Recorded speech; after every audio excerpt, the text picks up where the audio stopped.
comenzar esta tertulia del lunes 22 de noviembre de 2021 con, ahora sí, los saludos y las presentaciones formales. El corredor Miguel Bregner, a quien saludamos ahí. Miguel ya está recuperado, ya no se le ve, para los que no lo están viendo en el video, no se le ve ni la cara roja ni nada, ya está completamente como para arrancar. Ana Laura tampoco, Ana Laura Pérez. Ana, ¿cómo andás? ¿Todo bien? Vos también te recuperaste bien. Sí, yo tengo el pelo mojado porque no uso secador, pero por lo demás no. Pero después ya está. Pablo Carrasco, que me acompaña acá en estudio. Te dejaron solo y Pablo en el estudio. Solo, y además cuando puse el programa y me enteré que eran solo mujeres, salí corriendo y dije, no, esto es lo mío. Te lo perdiste, Martín, Miguel. Y Martín, bueno, ¿cómo andás, Martín? Buen día a todos, ¿cómo andan? Bueno, vamos al primer tema que tenemos previsto para hoy. Seguro que lo deducen. Seguro que saben de qué estamos hablando. Bueno, luego de 15 años finalizó la era Tavares en la selección uruguaya. El camino es la recompensa. Gracias, gracias, muchas gracias. Uruguay nomás.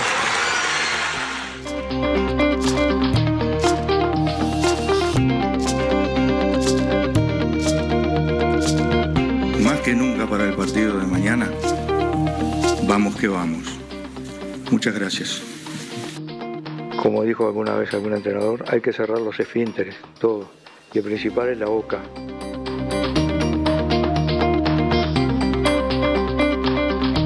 El Consejo Ejecutivo de la Asociación Uruguaya de Fútbol definirá en un plazo de 10 días el nuevo director técnico de la Selección Nacional que sustituirá a Oscar Washington Tabárez, que fue cesado el viernes, luego de 15 años en el cargo.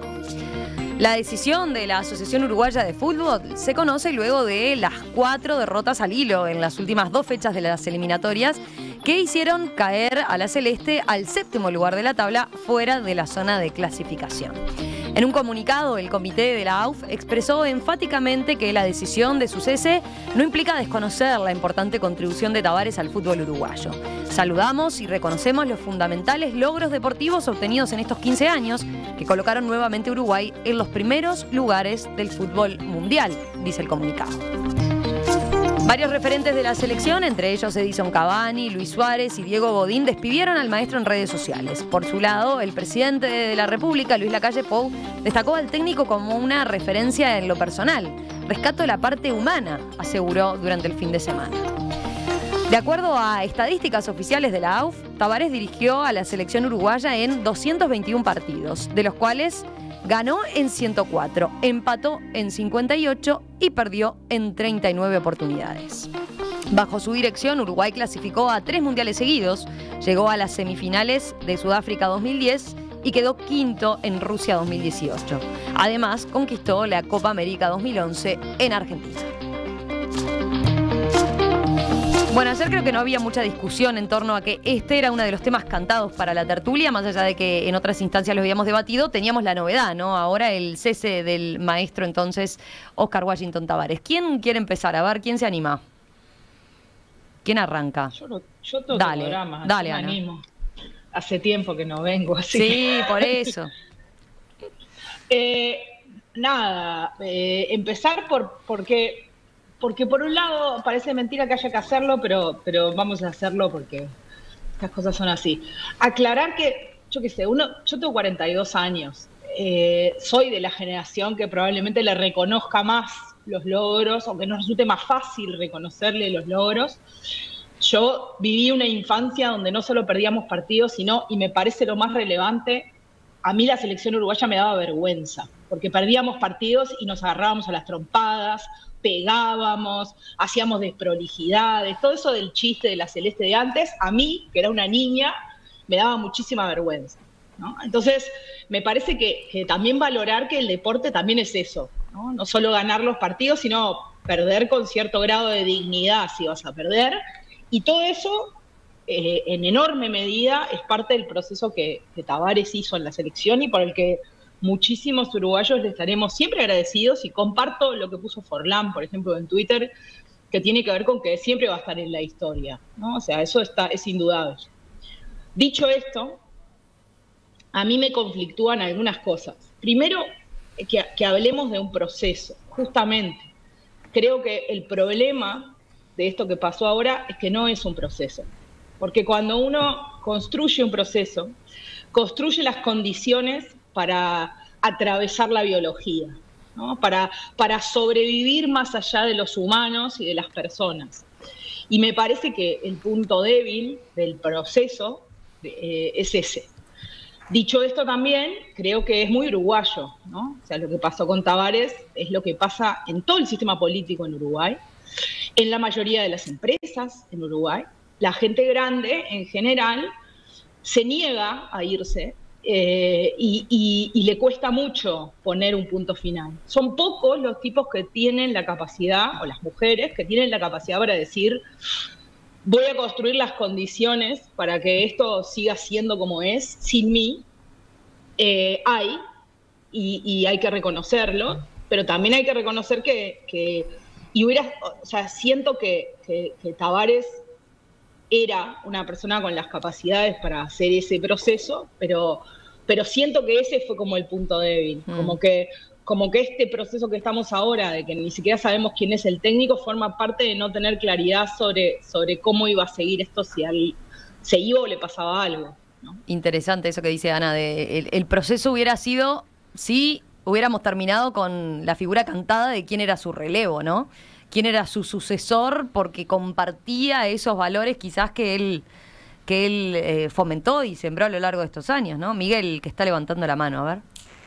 A ver, lo primero es que hay que hacerle un agradecimiento, yo personalmente, al maestro, por muy fuerte, por lo que hizo, por cómo transformó el fútbol, porque acá todo el mundo habla de resultados, pero hay que hablar del complejo celeste, hay que hablar que se ocupó de todas las selecciones, hay que hablar que clasificamos en todas las edades, en todas las selecciones, a todos los eventos, hay que hablar de cómo es el trato de los jugadores entre ellos, en la cancha, como recién decían, cómo es en general. Conquistamos futbolísticamente mucha cosa. Nosotros somos un país que creemos que podemos salir campeón del mundo cada 4 años, pero después no creemos nada. En la única quimera que nosotros creemos es que podemos salir campeones del mundo. En todo lo demás no creemos, pero sí en que si las chances de poder salir campeón del mundo son realmente muy bajas. Yo recuerdo el fútbol de antes, fui al Mundial del 74, recuerdo cuando Paco Casal estaba sentado con los jugadores. Recuerdo cuando el técnico no puso a Rubén Paz contra Argentina y lo puso faltando 30 minutos y es mentira de que tenía fiebre, y así les puedo contar mucho porque he vivido el fútbol muchos años con amigos, desde adentro, desde afuera, y creo que todo eso el maestro lo erradicó, lo sacó, tuvo que ser antipático más de una vez porque si no le vivían invadiendo. Creo que hace muchos años hay gente que lo quería sacar. La gente se olvida que cuando terminó todo el mundo dice: no, tenía que haber dado un paso al costado después del Mundial de Rusia. Fue unánime la decisión de renovarle el contrato, tanto de los presidentes de los clubes como de las autoridades que en ese momento estaban. O sea que a mí me da mucho dolor que haya terminado de esta manera, me da mucho dolor que no tenga un reconocimiento real. Esperemos de que no haya que esperar a que muera Tabarez para que le hagan un gran homenaje. Creo sí que, como decía bien Ana Laura, el tema del proceso es una dificultad porque no es un proceso, ni la AUF estuvo en el proceso de ver cómo seguía a largo plazo después que Tabarez se fuera. Ahora en 4 partidos, ante Qatar, después de Qatar, eso había que haberlo hablado mucho más, había que haberlo discutido, había que haberlo hablado con él, porque una de las cosas primordiales que hay que tener en el mundo es cómo se resuelve la continuidad y cómo se resuelve el relevo de una generación por otra. Y ahí se falló. Y realmente es una lástima porque se podía haber hecho esto con mucha más altura. De lo más negativo que vi es la reacción de politizar el hecho de gente muy destacada, algunos de ellos tertulianos, denostando a Tabarez, poniendo frases como pero muy dolientes, innecesarias, porque todos, digamos, hay que criticar no en este momento, sino en otros momentos. Y realmente se politizó, se acabó el ciclo del Frente Amplio, toda una cantidad de cosas que me parecieron un absurdo gigante cuando este es un tema de fútbol, el fútbol es complejo, pero si queremos discutir en el proceso se falló, como muy bien lo dijo Ana Laura, el tema de cómo se sigue el proceso, no faltando 4 partidos, en 2 años. O sea, pero creo que se podía haber actuado con mucho más altura por parte de todo el mundo. ¿Quién sigue? Martín, Pablo, ¿lo has escuchado? Dale, Martín. Sí. A ver, a mí me pasa un poco lo que comentaban a Laura, uno por la edad que tiene, o sea, respecto al punto de vista deportivo por lo menos, no hay duda que el ciclo de Tabarez fue lo más exitoso que nos tocó vivir, ¿no? Siempre había expectativa de estar ganando o de tener la posibilidad de ganar, no importa quién fuese el rival. Eso por un lado, o sea, eso es un dato, yo creo, muy, muy firme de la realidad, más allá del resultado específico. Uno a veces escucha análisis deportivos y realmente es bastante surrealista. O sea, más allá del título, si ganó un título, 2 títulos, o sea, la sensación que siempre estábamos para ganar en las grandes ligas es algo que instauró Tabarez. Eso por un lado. Por otro lado, yo creo que hay que también ser muy claro en que él logró sacar, diríamos, dar un mensaje cultural de orden, de trabajo, de respeto, de autoridad. Un mensaje cultural, que antes el fútbol estaba, diríamos, en otras dimensiones, y lo llevó hacia allí y lo logró, y yo creo que son cosas muy importantes y que hay que destacarlas sobre todo. Después, el fin, hay que decir que yo creo que termina como termina cualquier director técnico. Uno quizás hubiera esperado para el caso particular de Tabarez, dado los logros que tuvo y cómo pudo modificar ciertas cosas, otro final. No se pudo. Terminó como terminan todos los directores técnicos prácticamente en casi todo el mundo. ¿Ah? Malos resultados deportivos, uno tras del otro, seguramente clima enrarecido, y terminó el ciclo Tabarez. ¿Hubiera esperado otra cosa? Sí. Creo que tampoco es tan grave. Creo que al final, con un poquito de perspectiva, nos vamos a acordar de la época donde brilló y la selección, y no tanto sobre este final. Bien, y sí, también de acuerdo con Miguel, la politización extrema que se ha hecho de este caso duele. O sea, duele que haya personas que vivan el fin de Tabarez de una manera, asociándolo al frente. Sí, Tabarez era frente amplista, ¿qué tiene? O sea, ¿qué tiene que ver que Tabarez fuera frente amplista? O sea, usted no tiene absolutamente nada que ver con nada. Y también voy a decir que hay, del otro lado, también se adjudican intenciones al fin de Tabarez que son absolutamente, me parece, exageradas. Entonces, me parece que es algo deportivo. El fútbol en Uruguay realmente tiene una dimensión impactante. A mí igual no me deja de sorprender igual cómo el fútbol en Uruguay es una dimensión transversal muy profunda y que además yo diría que importa más que cosas realmente mucho más importantes. El fútbol es todo aquí.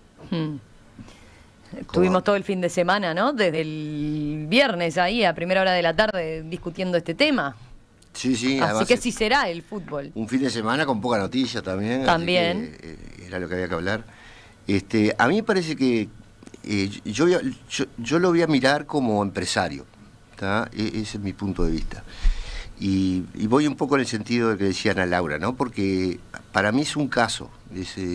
Seguramente algún día sea un caso de Harvard, digamos, para mostrar lo que es un referente en su gloria y en su ocaso, que es lo que a mí me parece. Para mí es una persona que cambió el pasado. Lamentablemente puedo testimoniarlo igual que Miguel. Antes de eso hubo mucha gloria, ¿no? En el 66 nos robaron, en el 70 salimos cuarto y quedamos muy calientes, así que digamos, no es la primera vez que la gloria se acerca a la selección uruguaya. Pero dicho eso, que es un detalle, a mí me parece que él fue un referente de lo bueno, en el sentido de que cambió, además del pasado, mostró de que las empresas o los emprendimientos no son tecnológicos exclusivamente, que nadie tiene un Dream Team, que nunca lo vas a tener, y que lo que tenés que hacer es, el buen líder, es hacer jugar lo poco o lo mucho que cada uno tiene para el mismo lado. Y en ese sentido, junto con la planificación, es decir, usó todas las herramientas que yo creo que empresarial muestran lo que significa ser un líder empresarial, porque esto es una empresa que termina o ganando plata o ganando campeonatos.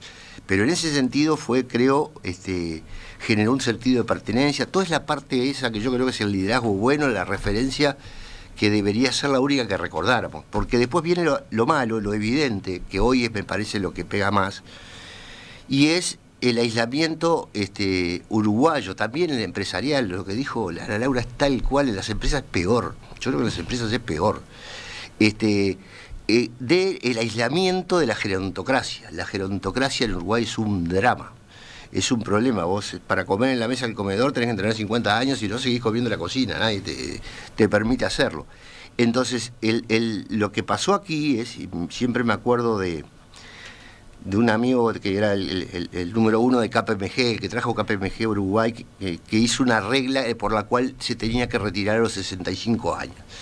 Y él fue la primera víctima de la regla que puso, y él estaba genial, realmente estaba volando con su cabeza, y yo le pregunté, ¿por qué te parece? Y me dijo, porque si no las empresas tienen la misma curva que las personas. Entonces no puede ser que vos hagas que te arrastres a tu decadencia, a la decadencia de tu empresa. Entonces, en ese sentido, es un referente de lo que no hay que hacer. La soberbia es lo contrario a lo que hay que hacer en este caso, es lo contrario.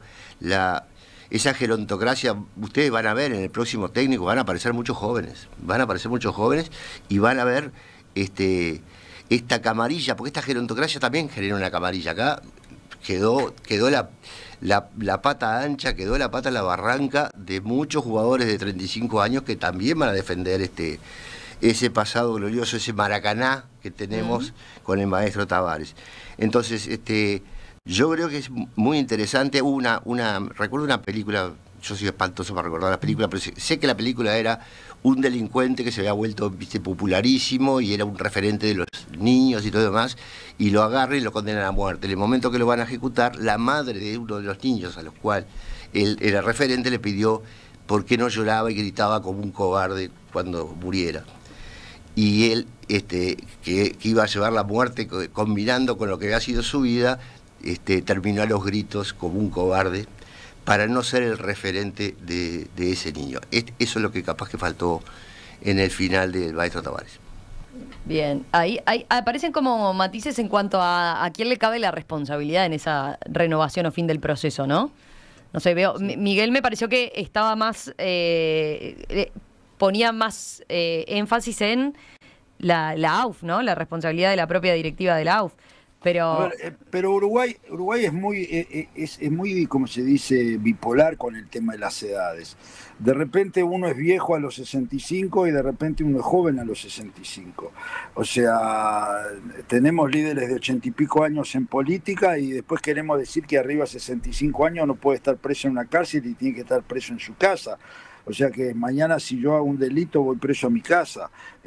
Ahí es todo un tema. O sea, para mí lo más importante no es la edad, sino es si está resuelto el cómo es la sucesión una vez que uno se va o a una vez que a uno lo sacan. Y eso tiene que estar resuelto siempre, no esperar al final. Y ahí estoy de acuerdo con Pablo que eso no se discute en Uruguay. Porque la sucesión tiene que estar prevista en las empresas, en las instituciones. O sea, uno tiene que trabajar sabiendo quién es el que lo va a suceder. Puede pasar ahora, porque no es un tema de edad. Yo insisto, en el 2018 termina Rusia, estaban todos de acuerdo con el maestro. Claro que ahora dicen, no, si hubiera sido el director de selecciones, hubiera sido mejor. Puede ser, y de repente... Bueno, ahí ahora tenías otro rol, ¿no? Dentro de equipos que funcionen distinto. También está la lógica esa, ¿no? Que se va, y no de lo que puede ser el beneficio de un equipo más con gente joven, ¿no? Y con alguien más... como el sabio de la tribu, ¿no? Ya habiendo pasado y mirando desde otra perspectiva el tema, ¿no? Pero eso no existe en Uruguay. Cambia un gobierno, sacan absolutamente a todos. Los japoneses en algunas instituciones te dejan a un tipo que estuvo en el periodo anterior para que mantenga la cierta continuidad. O sea, no es, lo que pasó con Tavares es lo que pasa siempre en Uruguay. La única pregunta es si en Uruguay despiden al gerente general después de 3 trimestres de mal resultados o después de 3 años. Pero... Yo les aporto, les recuerdo, mis compañeros, que hubo un brote de renovación que fue Coito. Sí.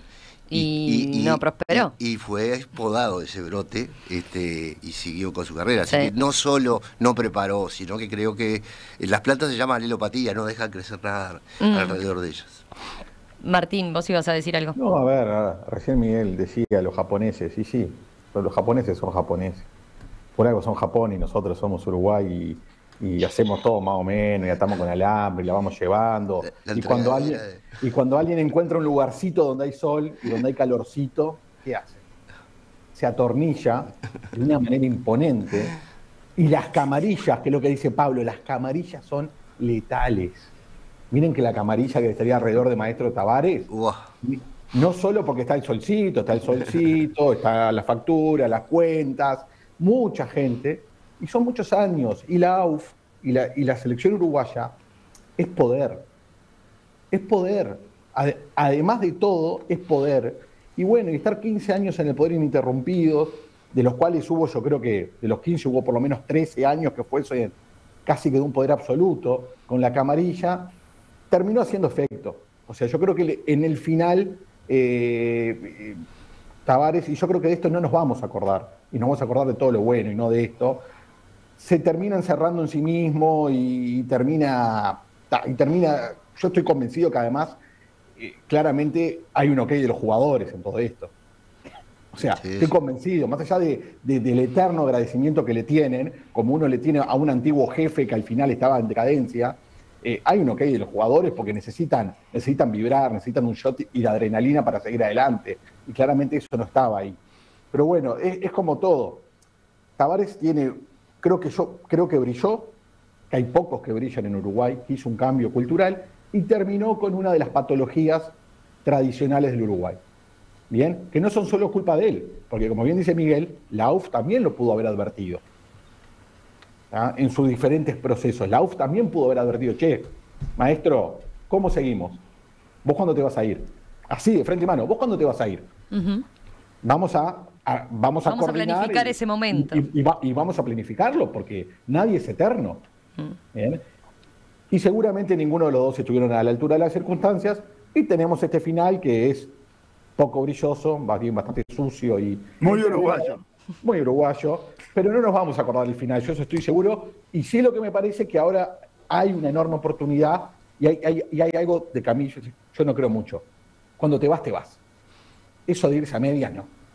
Es más, en Uruguay tenemos grandes ejemplos de irse a medias. Los irse a media es quedarse. Cuando te vas, y que venga gente nueva y que tome la posta y que sean los absolutos responsables del camino que elijan. Ana Laura. A ver. Sí, a mí, no, dos cosas. Una, yo no tengo un matiz con Miguel. Yo también creo que, es más, creo que la gran responsable de esto es la AUF. Mi punto es que yo no esperaba nada de la AUF. Por eso no lo hago tan o sea, no apunto eso, la verdad no esperaba que hicieran que tuvieran la capacidad para prever esa salida, porque no es lo que, digamos, ahora es lo que pasa, ¿no? O sea, pero pensando en lo que dice Pablo del verdadero líder, ese que tiene que dejar crecer, ¿no? Sí, pero es muy difícil, por eso yo decía, por un lado yo me hubiera gustado, por otro lado también le reconozco que, como dice Pablo, me hizo gracia el ejemplo de KPMG porque mi papá se fue con esa misma regla, porque era socio de KPMG, ¿Mira? O sea, y tiene 73, o sea, y lo hemos hablado esto, y es un gran defensor de esas reglas, justamente porque es muy difícil a veces como vos humano darte cuenta cuando tenés que dar el paso al costado. Entonces creo que sí, que por un lado pienso que hubiera estado bueno, por otro reconozco que no sé si yo tengo la capacidad, no sé si, digamos, hay eso. Y Uruguay es un país gerontocrático, entonces tampoco te estimula el entorno a hacer eso. Y por último, me gusta, más allá de la politización, que coincido, me parece tristísima, creo que lo más triste de la politización es la polarización, que una vez más impide que hablemos de estas cosas como estamos hablando acá, porque ha generado esa idea de que si vos tenés ciertas observaciones sobre cómo Tavares manejó ciertas cosas, sos anti-Tavares, no le reconocés lo que hizo, no sos agradecido, y una lista enorme. Y lo mismo del otro lado, ¿no? Entonces me parece que eso hace imposible, o sea, yo no creo que nadie haga todo bien, o sea, nadie hace todo bien. Entonces tenemos que habilitar, y es otro problema que los uruguayos tenemos, poder discutir de forma sana y tener diferencias de forma sana y hacer críticas constructivas sin que eso suponga apuñalar a alguien, ni desearle lo peor, ni no reconocerle las cosas buenas. Yo qué sé. Bueno. Dale. No, quería decir por un par de palabras respecto al futuro. Yo también. Lo que yo veo es que hay dos periodos que no tienen nada que ver uno con el otro. Uno es los próximos 4 partidos, sí, que hay que ganar. Y otro es el arranque, después, pongamos el año que viene, que sabremos si ya estamos clasificados o no, que es realmente retomar un proceso. Entonces, para este primer partido, tiene que venir alguien y mirarlo a los ojos a Godín y decirle, hoy te quedás en el banco. ¿Y quién hay en Uruguay para decirle a Godín? Bueno, pero Ignacio Alonso ha dicho, el presidente de la UF dijo que se piensa en un técnico para el cierre de las eliminatorias y a largo plazo ya, ¿no? Claro, pero no es fácil. Pero tiene que mirar para estos 4 partidos, decís vos. Claro, estos 4 partidos tienen que ser un Juan Ramón Carrasco, un Tolanturo, uno de estos que no se dejan contestar. Después, para el otro, yo digo, la persona más capacitada en Uruguay sobre un cambio de rumbo, porque le falta un cambio de rumbo gigantesco, ¿no? El mundo va para allá y nuestra formación de fútbol va para allá, y la persona más capacitada, no sé si de técnico, pero más capacitada para dirigir eso es Diego Forlán, que es un despegado desde el punto de vista del análisis del fútbol. ¿Quién quería agregar algo más del futuro? Abrió lo que pasa yo esa parte deportiva con Pablo después la podemos discutir. Yo lo que creo es que ahora hay que pedirle a la UF que esté a la altura de mantener lo que se estaba haciendo, sea quien sea el que venga. Que no, o sea, porque a veces en estos juegos de poder se afloja y otra vez todo el mundo invade la cancha. Y si algo logró el maestro es aislar las selecciones y las selecciones. El que venga va a tener que poder hacerlo porque el uruguayismo del que tanto hemos hablado también se mete en todo, todos opinan de todo, la prensa está en todo lado y es muy difícil llegar a donde hay que llegar en esas circunstancias. O sea que ahora la AUF no solo tiene que nombrar un técnico, sino también tiene que dejar que las reglas anteriores no pasen, que no juegue fulano porque es amigo de Mengano o es el dirigente o es contratista de Sultano. Y eso pasó en el fútbol uruguayo muchas veces. Muchísimos mensajes, obviamente, a propósito de este tema, reconociéndole virtudes, achacándole responsabilidad en lo del final del proceso. Bueno, pero me quedo con este para que se agranden un poco. Gustavo dice, excelente debate acerca de Tavares. No lo había escuchado en ningún sitio hasta ahora. Obvio, dice Pablo. Lunes.